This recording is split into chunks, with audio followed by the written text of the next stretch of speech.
BRS నేత హరీష్ రావు అహంకారంతో మాట్లాడుతున్నారని మంత్రి అడ్లూరి లక్ష్మణ్ ఆగ్రహం వ్యక్తం చేశారు.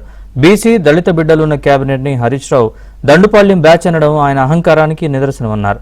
దమ్ముంటే సంక్షేమ పథకాలపై చర్చిద్దామన్నారు. తడి దుస్తులతో సిద్దిపేట వెంకటేశ్వర స్వామి గుడికి వెళదామా అంటూ సవాల్ విసిరారు. ఎంత అహంతో మాట్లాడుతున్నావు? రాష్ట్ర మంత్రులను పట్టుకొని దండుపాళ్యం అంటావా?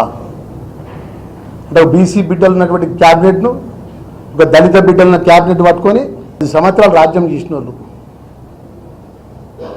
మేమే రాజులం మేమే మంత్రులమని రాజ్యం చేసిన వాళ్ళు ఎక్కడన్నా పేదవాళ్ళకి సంబంధించిన ఒక సంక్షేమ కార్యక్రమాల లోపల అమలు చేసిన పని చెప్పమనండి.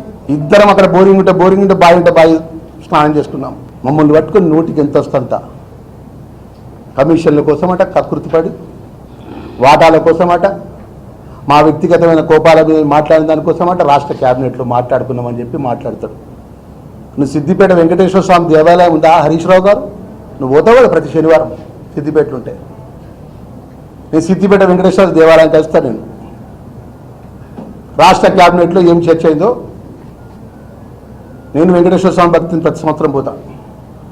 ఆ వెంకటేశ్వర దేవాలయం కడిగి నువ్వు రా, టైం డేట్ నువ్వే ఫిక్స్ చేయి.